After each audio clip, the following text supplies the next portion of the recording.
بسم اللہ الرحمن الرحیم۔ شروع اللہ کے نام سے جو بڑا مہربان نہایت رحم والے۔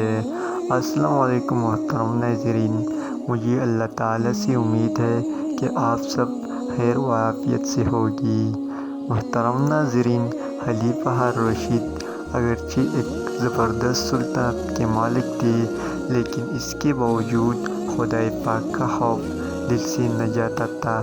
چنانچہ ایک واقعہ امام محمد بن ظفر لکھتا ہے کہ ایک مرتبہ ہارون سے ایک خارجی نے خروج اختیار کیا تو ہارون الرشید کے چاہنے والے نوجوانوں نے اس سے جنگ کر کے مال اسباب لٹا دیا۔ تو اس کے بعد اس خارجی نے کئی مرتبہ فوج کشی کی، جنگ بھی ہوئی، آخر کار شکست کھا گیا تو اسے گرفتار کر کے ہارون الرشید بادشاہ کے دربار میں لایا گیا۔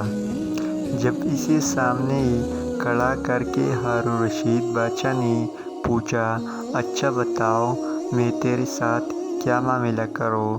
تو اس نے جواب دیا کہ آپ میرے ساتھ وہ معاملہ کریں کہ جب خدا پاک کے دربار میں کھڑا ہو اور آپ یہ چاہتے ہو کہ میرے ساتھ یہ معاملہ کیا جائے۔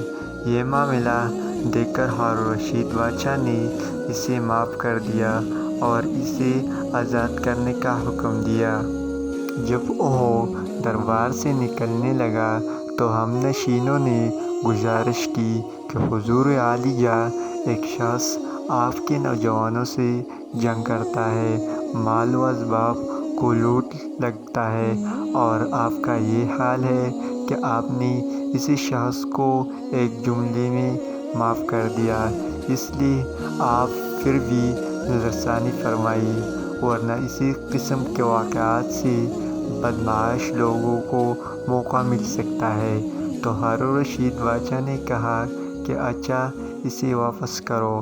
خارجی سمجھ گیا کہ سب لوگ میرے بارے میں گفتگو کر رہے ہیں۔ اس نے کہا کہ اے امیر المومنین، آپ نے لوگوں کی بات نہ مانی، اس لیے کہ اگر اللہ تعالیٰ آپ کے بارے میں لوگوں کی بات کو مانتا تو آپ جشم زندان کے لیے خلیفہ نہ بنتے۔